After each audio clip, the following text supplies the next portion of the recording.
the team that wins the championship every year doesn't have to change much. But the team that comes in second place, they might try to change everything.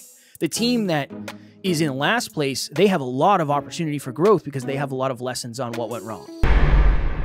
You don't always realize how non-optimal the way you're doing things is until you take loss after loss after loss after loss, and more importantly, lesson after lesson after lesson after lesson.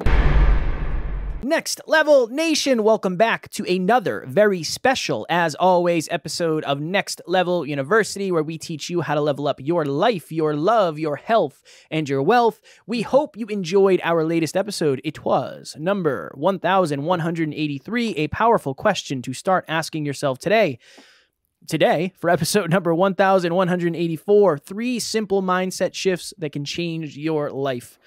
One of the reasons I wanted to do this episode, Alan, because on other podcasts, one of the questions I get asked most often is, what has been the biggest thing that shifted your life? How has your mindset shifted over the last 5 years, 6 years?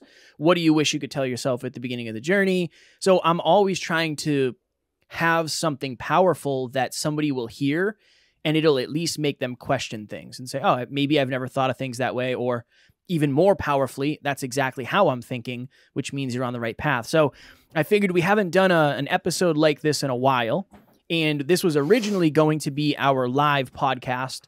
We have since switched the way we're doing the live podcast, so now we're going to do it for episode number 1184. So I kind of told this story, and Alan and I kind of told this story when we were in Toronto, but I've been reflecting on this and realizing in retrospect, not my finest moment, how things actually went. So I just want to frame this. So Alan and I when we were in Milwaukee, and let me preface it with this too. I mean, no negativity towards anybody in the audience.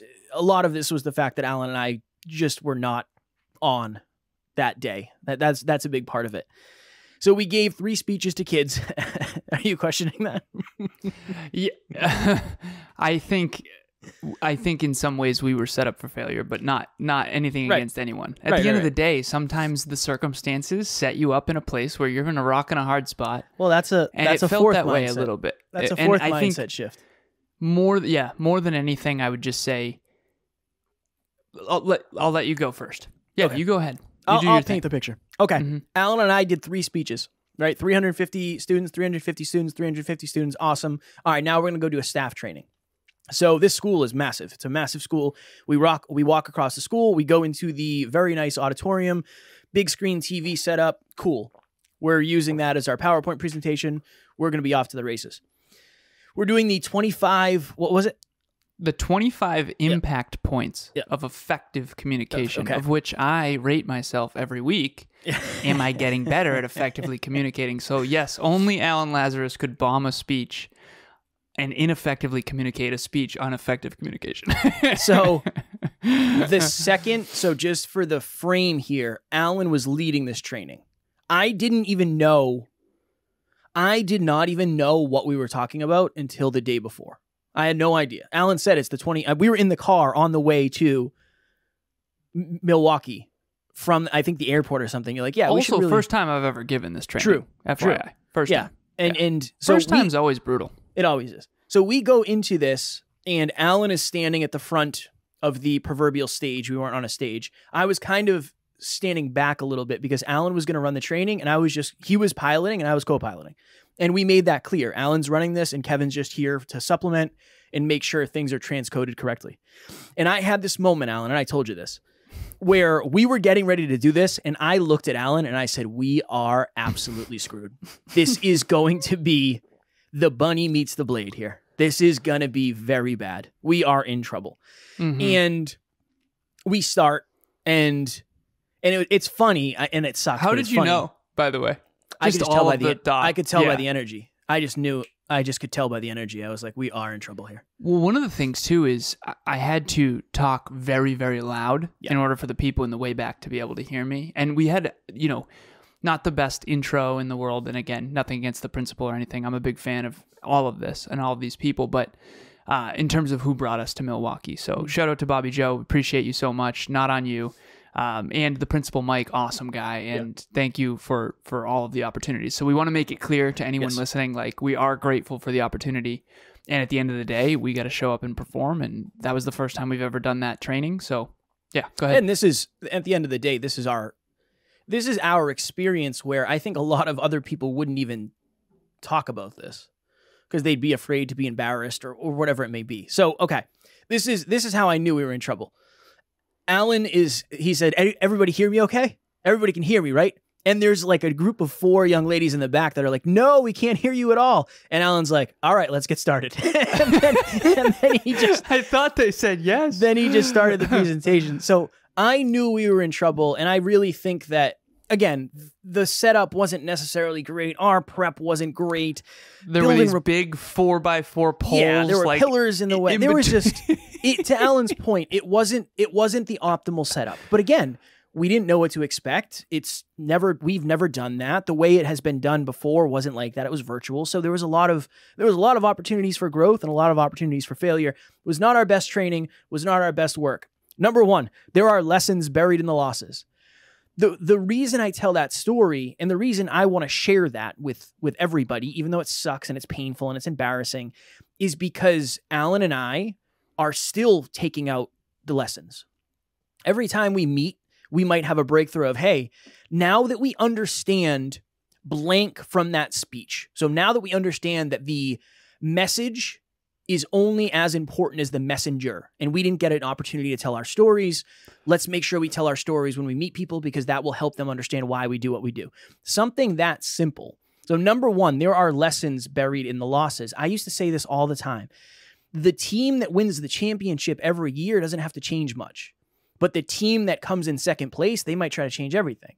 The team that is in last place, they have a lot of opportunity for growth because they have a lot of lessons on what went wrong. So that is the first point. Do you have anything to add to that, sir? I would say one of the lessons that I took away from that, and this is very clear now, 25 things is way too many. And again, I think the frame of how I view it training, for me, I think of training, I realize this now. I used to work for a company called Cognex, and they sent you in for training for 2 weeks before you are hired full time. And they pay you for the training, and it's a boot camp. They actually call it a boot camp. And so I think I need to stop thinking of trainings as like, I'm thinking like, you want to come here and like, I just want to pour it on and we're going to dig in and we're going to do work. We're going to do the work.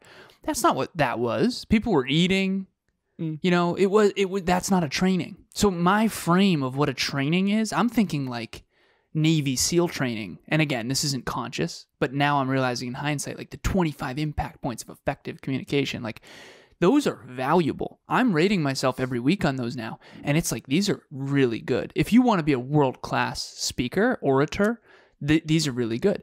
For some teachers that are in a staff meeting that are eating food and you know, do this once a week, like that's not necessarily relevant. So if I had picked like 3 main points and then told my story, that's, and again, we're going to get so much better next time because we're actually changing what speaking means, what training means. We're actually having Kevin focus more on the speeches, and I'm going to focus more on the trainings, even more than we already were. And I'm on top of that, I'm going to make sure trainings are actually trainings and everything else is speeches. And I honestly think that should have been a speech, not a training. So yeah. I agree. And that all of that Alan just said is based on one quote unquote loss. Exactly. And we've had so many losses. That's one of the reasons we've had so many lessons. And that's why there's usually an opportunity for us to share some type of story when we're talking about anything, because we've had so many losses along the last 5.5, 6 years, whatever it's been. Well, the losses we were taking, and I'll share this very quickly because I know we got to move on, but I did every single December, I do sort of a purge of the previous year and I start gearing up for the next year. And yesterday I had some back office time and I did a digital cleanup, digital hygiene. I just kind of went through my files. I have this everything folder that I use during my coaching calls. If you've ever been to one of our monthly meetups, you've seen this everything folder for sure. And I pull up all my files and all that stuff. I went back through our old content and I realized like a lot of it was very complex in comparison to how simple and sophisticated we are now. And the point that I want to make here is that you don't always realize how non-optimal the way you're doing things is until you take loss after loss after loss after loss, and more importantly, lesson after lesson after lesson after lesson. And so, yeah, to your point, Kev, there is this idea that you can learn these things in advance and never fail forward is just not true. And by the way, I did change the title of my article from micro failure to macro success. I literally changed it today. It's called How to Fail Your Way to Success, which is this mindset shift as well. Love it. I was listening to music recently. I don't know if it was in the gym or I might have been at home. And I don't know if you know this artist, Alan. You might not. But there's an artist by the name of Post Malone. Have you ever heard of Post Malone? Maybe. Sometimes it's so interesting how different you and I are. The fact that I was going to guess with fairly accurately was Alan is not going to know this person. No. Post Malone is one of the most successful artists of the past, I'm going to say 5 years. He's a very big artist, tours the world. He's been on all the podcasts. He's very, very, very successful. Many #1 songs. I was listening to a song of his recently, and then I came across the first quote unquote music video he ever had. And I think it was when he was 17 or 18, and it was for like a class project. And if you haven't seen this, if you're a Post Malone fan, go search Post Malone's first song, and you will have yourself a good laugh. The reason I'm bringing this up is because it would be very easy for me, say I was more interested in creating music than I am. I love rapping, and I like writing music, and I like beats, and I like that stuff. Imagine if I was starting my journey, and I looked at Post Malone today, I looked at Taylor Swift today, I looked at Eminem today, I looked at the Foo Fighters today, whoever it is, Carrie Underwood today, whoever you value as an artist, I looked at them and I compared myself to where they are today.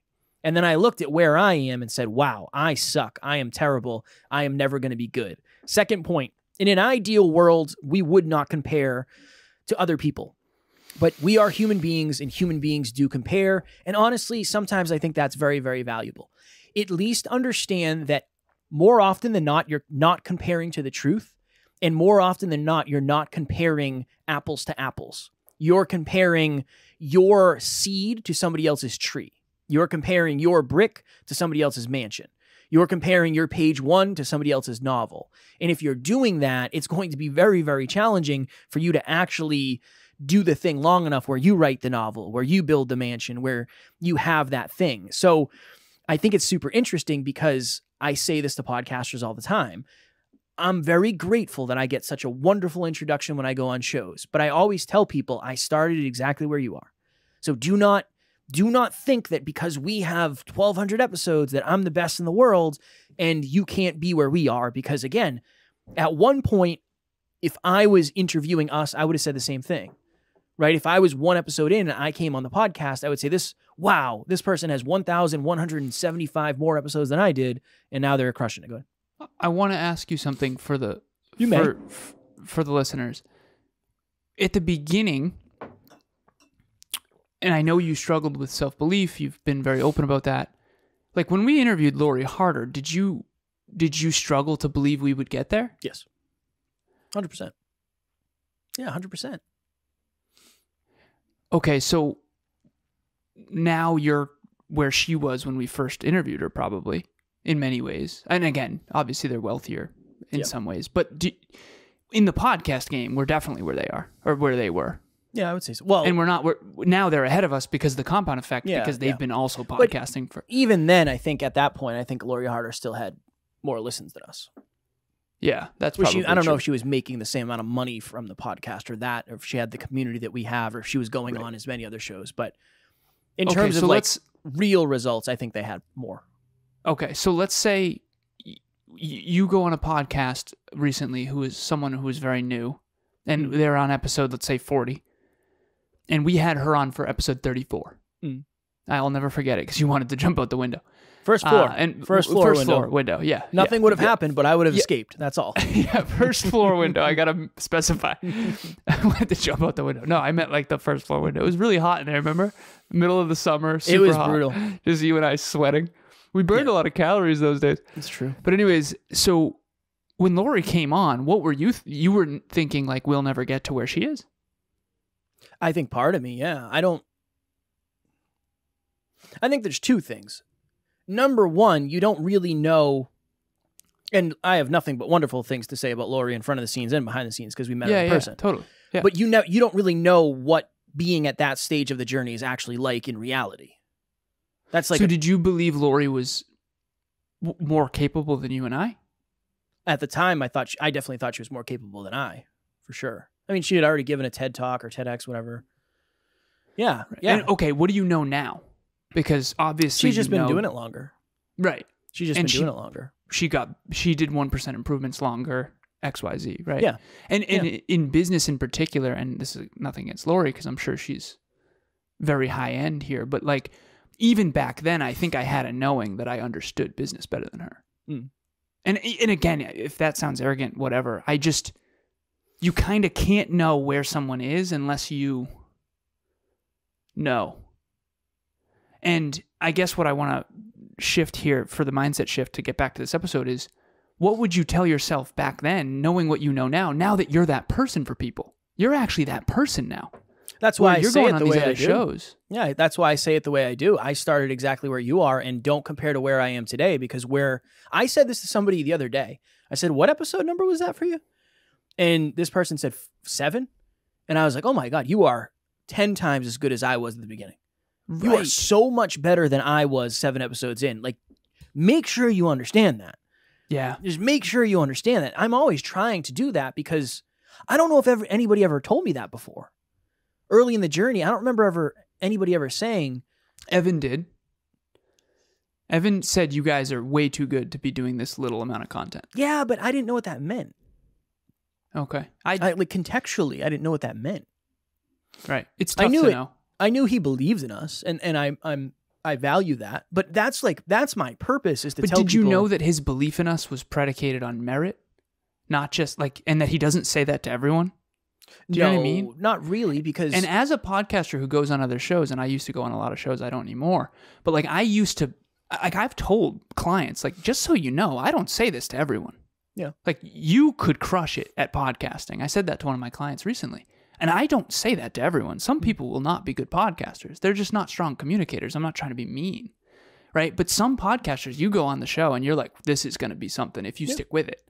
If you stick with it. And then there's other podcasters, you go on the show and it's almost, it's kind of defeating sometimes. It's like, there's almost no way you can win, you know, and that's hard. And again, at the end of the day, you know, maybe they're not doing it to win, quote unquote, at the level we were at. And so that changes everything. But I just think it's important for our listeners to realize that you're in the very seat that you used to believe was impossible. And honestly, I did not think that at all. Genuinely. Like, I never put Lori Harder's capabilities long-term above my own. And I'm not trying to be unkind or arrogant. I just don't think she has quantum abilities above what I'm capable of. You know what I mean? Yeah. Like, and so what would you say to our listeners about that whole thing? Because I think quite frankly, not everyone will be Lori Harder. Not everyone can be Lori Harder. But some people can be far bigger and better than Lori. And I think it's important for people to realize that if they're willing to well, that's the hard part. Work, and that's the big if. Bonnie here. I just wanted to share my experience with group coaching and some of the things that I got out of it. So going into group coaching, I was not tracking any habits at all. And so now some of them have become habits. I'm happy to say I wake up, I have a glass of water without even thinking about it anymore. So now I think it's probably time to gear up.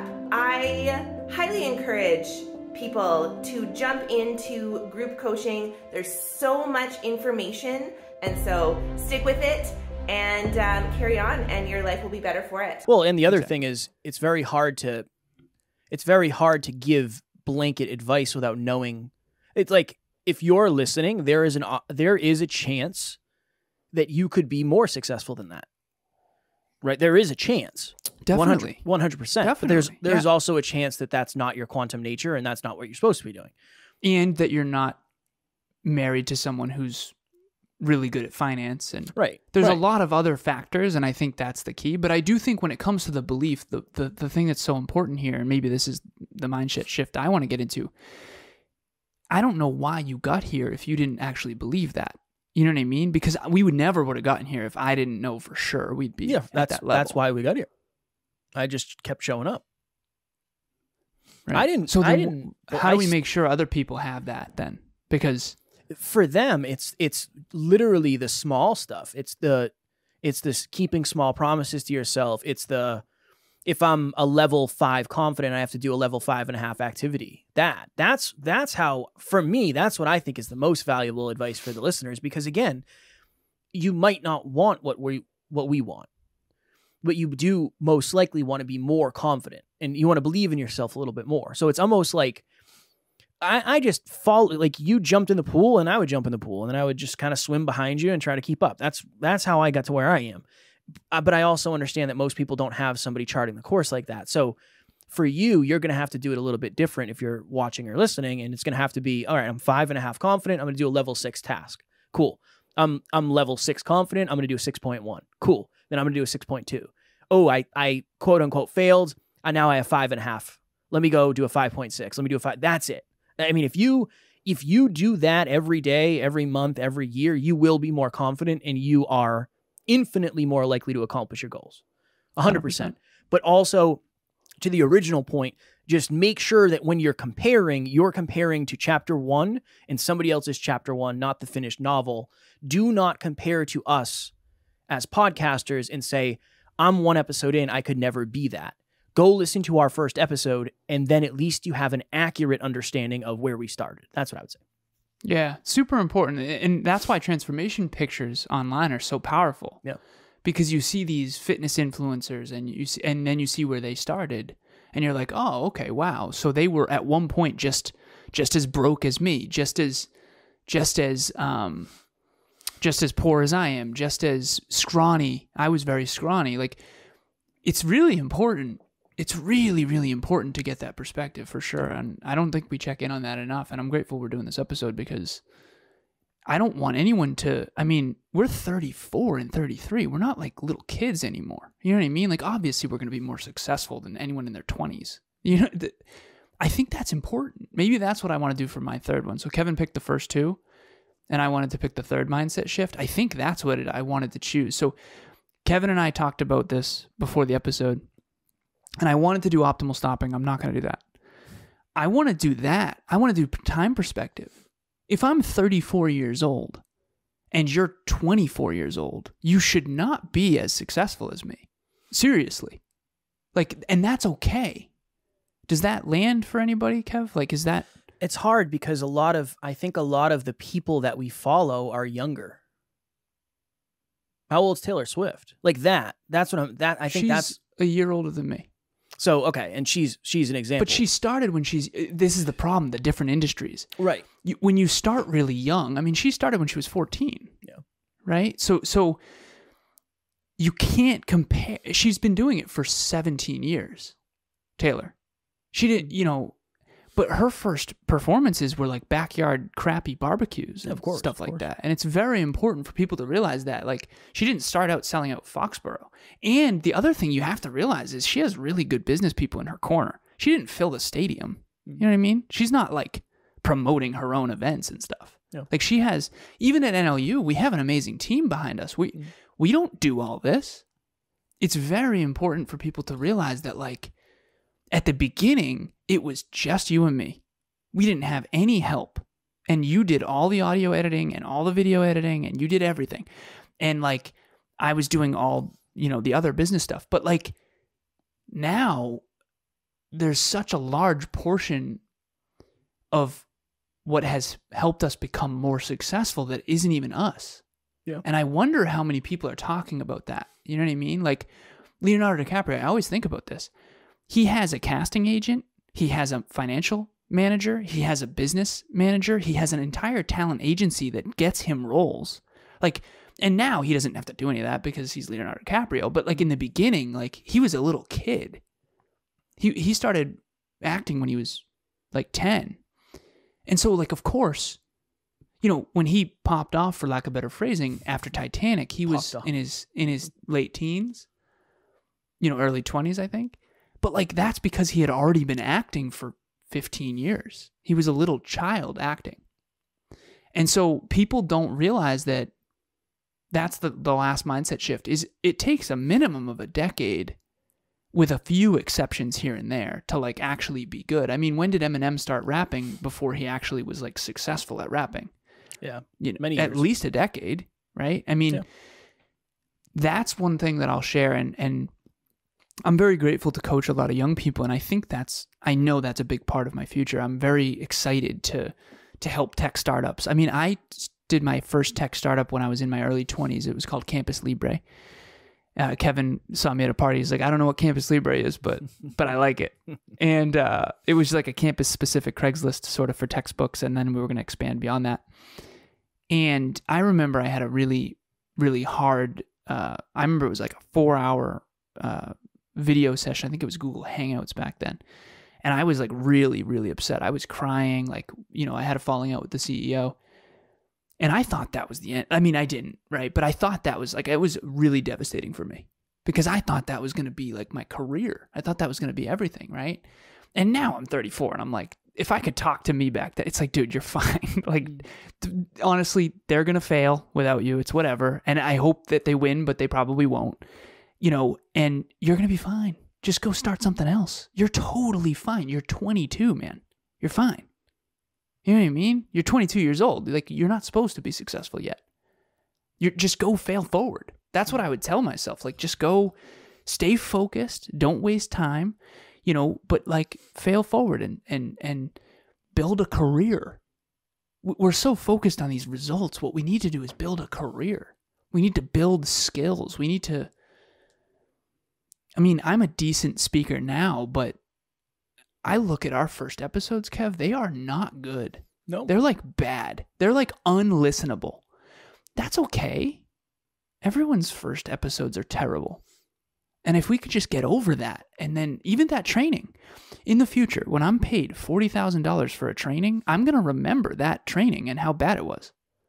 And it's going to be because of that terrible training that I'm now so successful, quote unquote, at training. And I just think it's really important for everyone to, there is no other way than failing forward towards success. And then the third mindset shift is time perspective. If you've only been doing something for 3 years, I'm sorry, you're not even supposed to be successful yet. You're really not. You're supposed to be failing forward still. And I know that was hard for us when we were 3 years in and we were still struggling. Yeah. But in hindsight, it's very obvious. It's very clear, because of the compound effect and how small improvements stack on themselves. And Olympic athletes train for a decade to even have a chance to win a gold medal. And here we are wondering why we're not successful like a couple years in, It's weird. Well, I do think one of the potential things that happens is people, and I know I've done this for sure in the past, people, I don't want to say attach themselves, but people find the anomalies and then they don't understand that they're the anomalies. Right. That's and all when I say that, all I mean is this: in the podcasting realm, a Joe Rogan is the anomaly. So if you try to model your career off of a Joe Rogan, you're most likely going to end up unsuccessful because he didn't necessarily decide to do it that way. It's just a lot of things worked in his favor, and he's really good at what he does, and he's unreasonably consistent. There's a lot of things there too, but it's important to understand that. I think we're in this age now, Alan, and you don't necessarily have to be that talented, quote unquote, to be successful, because there's a lot of ways to be successful without talent based on the internet. And I think a lot of people are seeing that, and it's hard to digest that. There's just a lot of ways now. About the third mindset shift regarding time perspective, what would you say to our listeners? Man, I don't know. It's hard because you can't really compare your journey to somebody else's.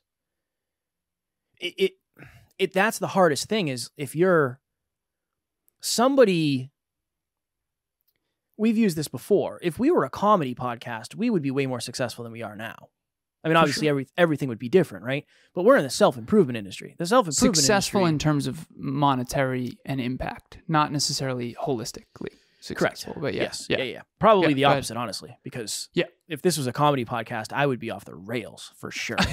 For sure. There's no reason and not deeply unfulfilled. Not to get high and drunk before an episode. That would make it even funnier, probably. Yeah. I think that's the important thing is it's almost like the amount of time that it takes you to do something. Okay, how about this? If you're cooking chicken, it's different than how long you cook turkey. If you cook salmon, it's completely different than this. If it's the same weight, if it's a pound of salmon versus a pound of chicken, it's completely different cook times. They got to get to different temperatures. Everything's different. The way you prepare them is different. I think of that from a journey perspective, where if you're a podcaster, that's different. If you're an actor, that's different. If you're a musician, it might take you 20 years to make it. It might take you 30 years to make it. It might be completely different. So you might never make it. You might never make it. You might also make it in 5. Right. But that's the rarity, right? And that's the one you're going to hear about, by the way. That's the thing.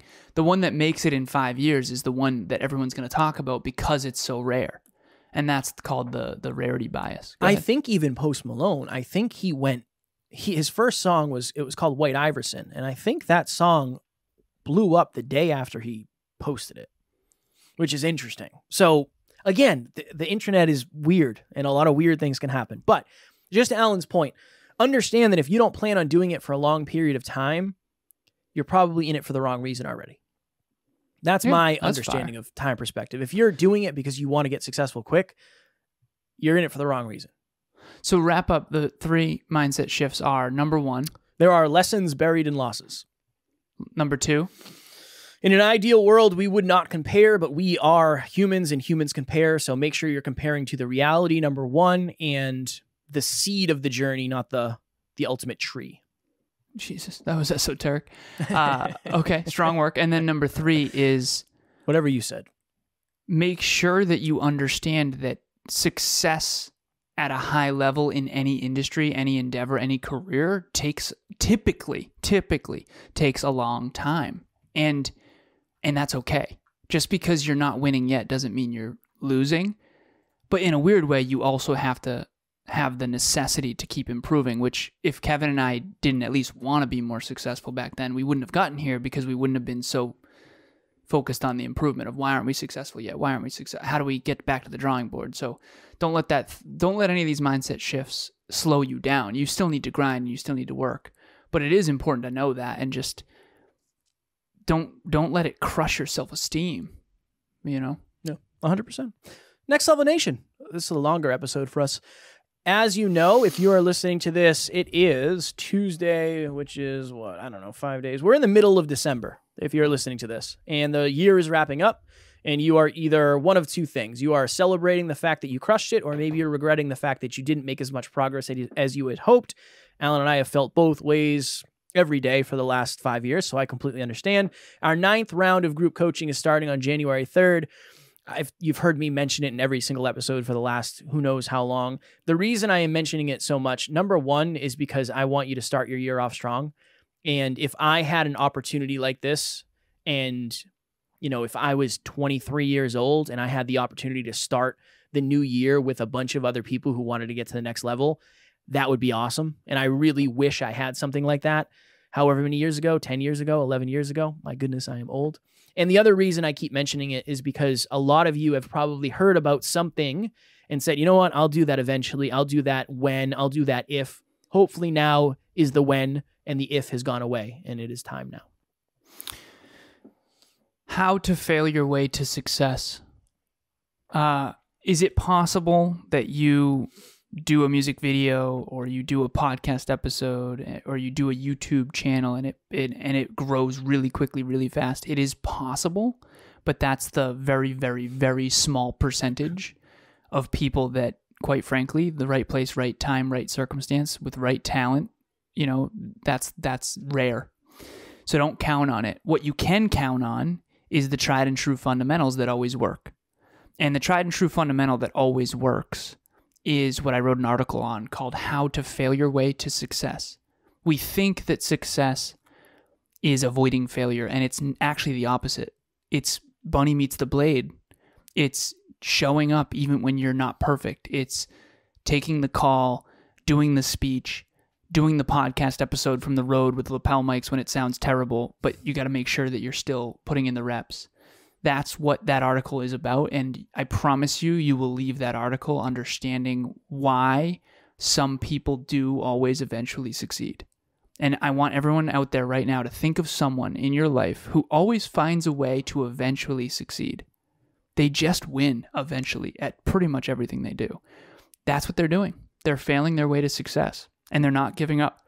They're just crawling through the mud to get to the higher ground, and you are capable of it too once you understand it. And you're going to build self-confidence, self-esteem, self-worth, self-belief. So check that article out. It will be a link in the show notes, and we actually have the blog on the website now, so hopefully it'll take you there. Next Level Nation, speaking of failing forward, I do not know what the title for tomorrow's episode is, because usually I don't have to, because usually this would be a week ahead and it's a whole thing. So I can assure you it will be valuable, and I can assure you Alan and I will show up and we will be in good spirits, and our goal will be to help you get to the next level of your life. Whatever that looks like, I don't know yet, but we will. It'll be a surprise. Perfect. It'll be a pleasant holiday surprise. As always, we love you, appreciate you, grateful for each and every one of you. And at NLU, we do not have fans, we have family. We will talk to you tomorrow. We'll see you at the next level.